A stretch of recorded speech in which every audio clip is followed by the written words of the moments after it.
Halo, ketemu lagi dengan saya Om Bob. Nah, di edisi spesial kali ini saya akan membahas cara untuk kita melakukan rapid test mandiri dan juga kita memahami seperti apa sih sebetulnya fungsi dari rapid ini sebenarnya. Ya, seperti kita tahu bersama sekarang ini rapid test itu menjadi salah satu hal yang penting ya, dan kita kalau mau kemana-mana atau kita mau mencoba untuk melindungi keluarga kita dari virus pandemi corona ini, salah satunya dengan rapid kan. Nah, kali ini saya akan berbicara khusus mengenai rapid test mandiri ya. Nah, teman-teman, sebelumnya terima kasih yang sudah mengikuti video saya. Terima kasih dan tonton video ini sampai akhir, karena kali ini saya selain memberikan informasi mengenai rapid test ya sesuai dengan keilmuan saya tentunya. Mungkin teman-teman melihatnya banyak informasi tutorial yang saya berikan ya, sedikit yang mengenai kesehatan, namun di sini saya mau klarifikasi bahwa basic saya sebetulnya ada seorang saintis ya, saya seorang biolog, sehingga memang kehidupan laboratorium itu masa lalu saya gitu ya. Nah, teman-teman, kali ini saya akan membahas itu mengenai rapid test ya, caranya bagaimana, kemudian kita memahami hasilnya dan menyikapinya seperti apa, sekaligus saya akan demokan cara pakainya. Nah, makanya tonton video ini sampai akhir ya, supaya tidak ada disinformasi seperti itu ya. Namun disclaimer ya, video ini hanya untuk informasi ya teman-teman. Tapi kalau mau rapid test di yang resmi juga boleh ya. Nah, oke, kita langsung aja kembali ke topik. Nah, kali ini saya akan mencoba mereview juga rapid test mandiri yang cukup banyak dipakai oleh masyarakat saat ini, yaitu Lungne Rapid Test ya. Lungne Rapid Test ya, ini dari Hangzhou Longne Biotech ya, dari distrik Yuhang. Nah, ini teman-teman, ini salah satu merek rapid test mandiri yang juga sudah diakui dalam list WHO ya, jadi resmi gitu. Nah, sebetulnya apa sih ini, kenapa kok kita itu menggunakan rapid test mandiri gitu ya. Nah, teman-teman, memang rapid test sekarang ini teman-teman itu bisa lakukan di tempat-tempat resmi atau ke rumah sakit atau ke klinik fasilitas kesehatan yang menyediakan rapid, dan itu memang surat-suratnya bisa digunakan untuk perjalanan ya. Tapi kalau yang mandiri seperti ini bisa kita lakukan, tapi memang tampaknya tidak berlaku untuk keperluan kita, misalnya pergi menggunakan transportasi umum, pesawat atau kereta seperti itu, sepertinya tidak diakui gitu ya. Tapi di sini kenapa saya akan menggunakan rapid test mandiri ini, itu karena untuk keperluan pribadi. Jadi saya hanya mau tahu kesehatan saya seperti apa, sehingga kalau misalkan ngomong buruk, kita tidak sadar menjadi orang OTG atau menjadi orang yang rentan ya, itu kita bisa dengan kesadaran sendiri membantu memutus mata rantai dan tidak menjadikan hidup kita sebagai penular ya. Jadi kita bisa isolasi mandiri ya. Nah, dari segi harga juga lebih murah sih ya. Nah, ini harganya berapa teman-teman? Ini saya beli di online shop ya, di Tokopedia. Nah, ini kebetulan harganya itu cuma 36 ribuan kalau nggak salah ya. Nah, ini apa aja yang teman-teman akan dapatkan? Yang pertama adalah kaset ya. Ini adalah kaset rapidnya yang utama. Kita buka ya, isinya apa ya. Jadi ini isinya adalah kasetnya. Nah, ini ya kasetnya. Kemudian ini hanya silika gel ya, untuk tidak lembab ya. Kemudian teman-teman akan mendapat juga jarumnya. Ini jarum sekali pakai ya teman-teman. Jadi begitu sudah digunakan ini otomatis dia akan langsung loss ya, jadi tidak bisa digunakan dua kali ya. Jadi pastikan nyoblosnya tepat ya. Nah, kemudian teman-teman akan mendapat juga pipet ya. Ini pipetnya, ini fungsinya apa? Kalau teman-teman belum biasa ngeluarin darah dan naruhkan ke situ, bisa dibantu menggunakan pipet ini ya, sehingga memang akan lebih mudah seperti itu ya. Nah, kemudian teman-teman akan mendapat alkohol pad. Ini fungsinya nanti untuk menutup luka teman-teman supaya steril dan juga tidak infeksi ya, dan juga mendapat buffer ya. Larutan buffer ini jangan sampai ketinggalan ya teman-teman, karena buffer ini itu sangat penting sekali ya. Dia berfungsi sebagai larutan penyangga ya, buffer namanya. Nah, nanti kita teteskan di atas darahnya ya supaya dia bereaksi seperti itu ya. Nah teman-teman, sebelumnya saya mau katakan dulu bahwa rapid test ini, saya tegaskan, ini bukan tes untuk COVID secara spesifik ya, tapi ini adalah salah satu screening ya. Jadi screening dalam artian apa? Untuk melacak apakah orang itu sehat atau ada potensi virus yang ada di dalam tubuhnya. Jadi tidak bisa spesifik kalau misalkan nanti hasilnya reaktif terus pasti COVID, itu tidak bisa ya. Tapi yang pasti kalau reaktif misalnya seperti itu, kemungkinan di tubuh kita itu sedang ada virus. Tapi virus apa kita tidak tahu. Bisa jadi virus influenza, bisa jadi dengue ya, bisa jadi demam berdarah atau tipes atau virus-virus apa, HIV atau apa yang menyerang di tubuh kita. Jadi ini hanya screening ya. Makanya kalau orangnya reaktif nanti akan dilanjutkan ke tes pembuktian ya, itu melalui PCR atau swab ya, yang sering didengar bahasa awam swab test seperti itu ya. Nah itu baru kalau hasilnya positif ya berarti ada virus COVID.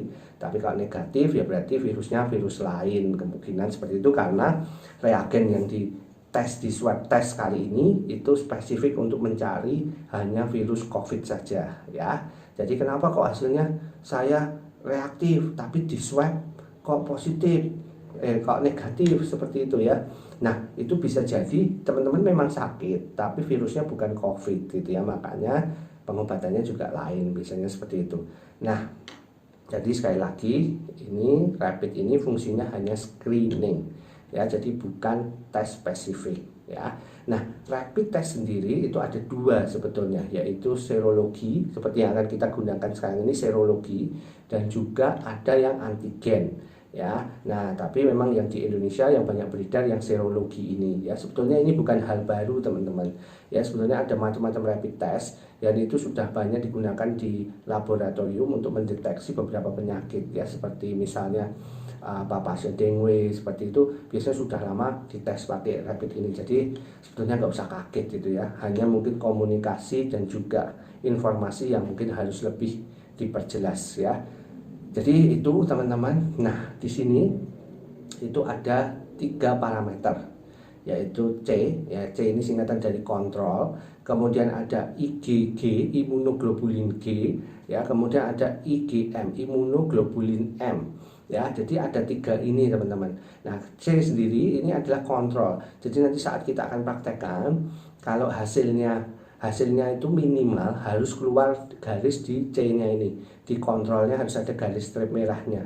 Nah kalau sudah keluar itu minimal adalah rapid yang kita lakukan ini tidak error gitu ya, atau cukup berhasil gitu ya. Nah kemudian tinggal kita lihat yang garis merah itu ada di IgG atau IgM atau justru keduanya ya. Ini memang bisa bervariasi, teman-teman perlu ketahui IG atau imunoglobin itu sebenarnya ada macam-macam ya. Itu adalah respon pertahanan tubuh kita ya. Jadi sebetulnya bagus sih kalau IG-nya itu positif, itu sebenarnya bagus, berarti imun kita itu sedang melawan penyakit nggak didiemin gitu loh, tapi ada mekanisme tubuh kita untuk dia melawan penyakit yang masuk ke kita itu ya, virus atau antigen yang lain yang masuk ke kita itu sedang dilawan, makanya dia terbaca. Nah imunoglobin ini itu ada macam-macam teman-teman.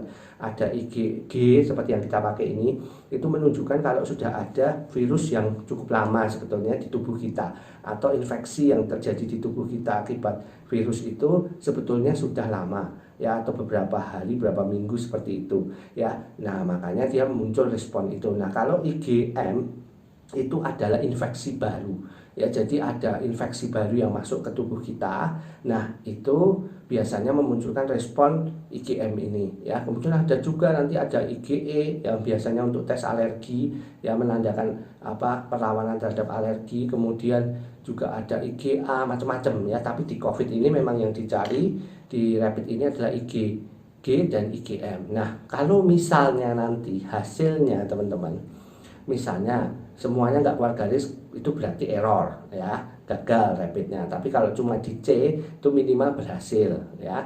Nah kemudian kalau di C aja tapi IgG dan IgM-nya dia nggak keluar, berarti non reaktif. Ingat, bukan positif negatif, karena ini bukan tes penegaan, bukan tes spesifik untuk COVID. Jadi dia hanya reaktif dan non reaktif, karena kita hanya akan melihat respon antibodi ya. Nah tapi kalau misalnya hasilnya C itu keluar garis, kemudian IgG-nya keluar garis ya, kemudian IgM-nya nggak keluar garis, nah ini berarti satu keluar garis dua, tapi yang satu nggak keluar garis nih.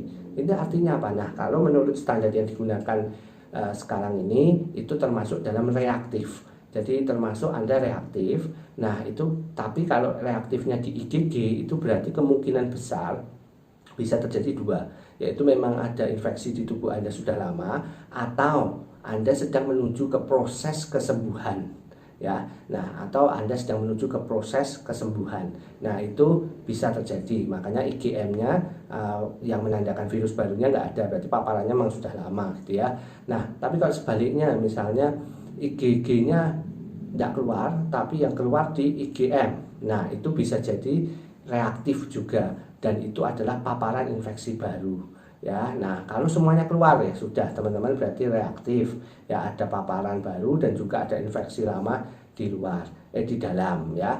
Nah makanya kalau misalnya hasilnya reaktif, teman-teman sebaiknya melakukan tes penegakan atau tes kepastian lah bahasa awamnya gitu ya, dengan swab test, supaya diketahui nih virusnya sebetulnya itu adalah COVID atau bukan. Kalau hasilnya negatif berarti bukan COVID, mungkin Anda hanya kena flu, atau mungkin Anda hanya batuk pilek biasa seperti itu, nggak masalah, atau herpes gitu, itu nggak masalah gitu ya, berarti tidak begitu membahayakan. Tapi kalau COVID ya tentunya Anda harus melakukan terapi untuk COVID itu sendiri ya, karena COVID ini itu sangat berbahaya sebetulnya bagi pasien yang nggak kuat atau punya penyakit bawaan gitu ya.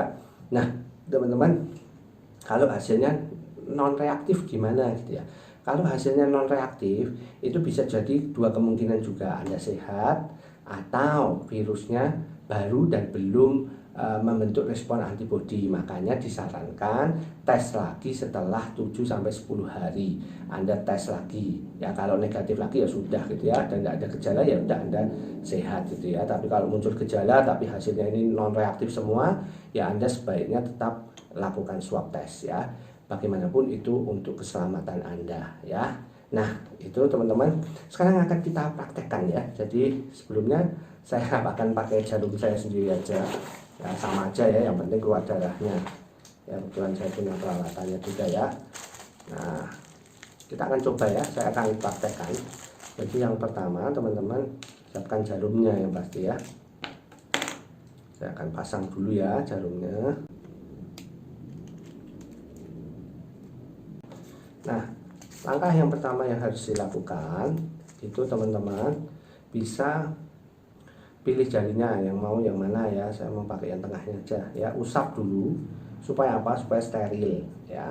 Nah kita usap dulu, kemudian baru kita suntikkan ya, atau ambil darahnya ya. Nah ini ya, jadi darahnya sudah keluar seperti ini ya. Nah ini kalau teman-teman nggak bisa, teman-teman pakai pipet ini ya. Tapi kalau teman-teman sudah biasa ya, teman-teman tinggal masukkan ke lubang yang kecil ini ya, jangan salah ya, yang kecil ini ya. Ini kita keluarin dulu aja darahnya ya. Ini kita keluarkan darahnya ya. Nah darahnya ini itu kita tempelkan aja, kalau bisa jangan luber ya, gini ya. Ini ya, setelah masuk semua penuh, teman-teman masukkan buffernya ini ya ke lubang darahnya tadi. Harus cepat ya teman-teman, jangan sampai kering ya. Cukup 2 tetes saja ya.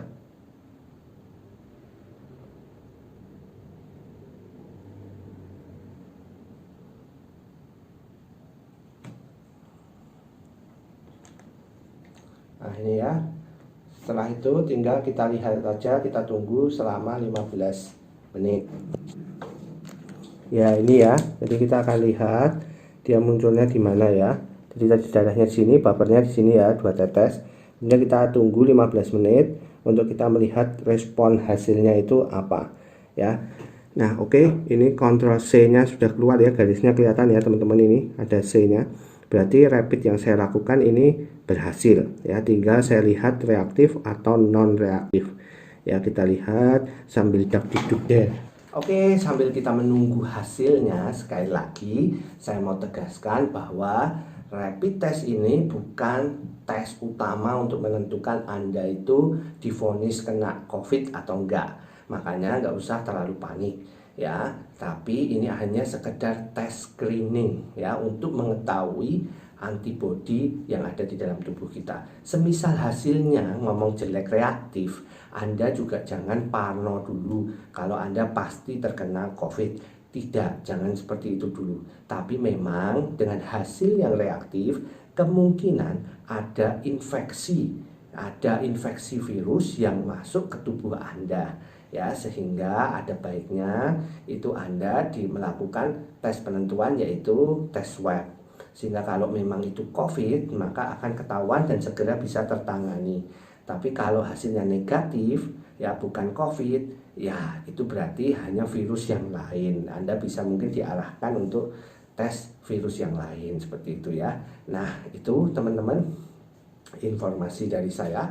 Kita lihat ya, sambil kita lihat dulu 15 menit hasilnya seperti apa. Oke. Halo ya. Oke, sudah 15 menit ya. Kita lihat ya hasilnya apa nih. Ya, rupanya saya non reaktif ya. Jadi saya sehat. Oke. Oke, teman-teman, mungkin itu sedikit informasi dari saya mengenai rapid test kali ini ya. Semoga informasi ini bermanfaat buat teman-teman, dan mungkin hasil ini tidak bisa saya gunakan untuk perjalanan, tapi setidaknya saya tahu kondisi tubuh saya sehat, sehingga saat saya berinteraksi dengan orang, saya tidak takut untuk menjadi penular buat mereka ya. Setidaknya tenang gitu ya, dan juga keluarga kita juga terjaga. Oke, jadi itu dari saya hari ini mengenai rapid. Maaf cukup agak panjang, semoga menjadi informatif buat kita dan juga menjawab kebingungan teman-teman. Kalau ada pertanyaan silahkan di kolom komentar, saya akan berusaha untuk membantu menjawab sesuai dengan keilmuan saya. Nah, kemudian juga pesan saya, tetap jaga hati kita, tidak usah stres berlebihan, jangan panik, jangan takut, tapi kita berhikmat dalam kita melakukan segala tindakan kita supaya kita tidak terpapar virus corona ini ya. Dan juga ada satu penelitian yang sangat menarik, bahwa orang yang bisa menjaga hatinya tetap gembira ya, imun tubuhnya itu akan jauh lebih baik ya, sehingga tidak mudah sakit dan tidak mudah terserang virus ya. Hati yang gembira itu bisa membuat tubuh kita sehat, karena hati yang gembira itu adalah obat yang manjur ya. Dan berbahagialah kamu yang bisa terus menjaga hati dan terus jaga hatimu supaya senantiasa berbahagia dan imunmu bisa tetap kuat supaya terhindar dari segala penyakit. Oke, terima kasih, sampai ketemu lagi.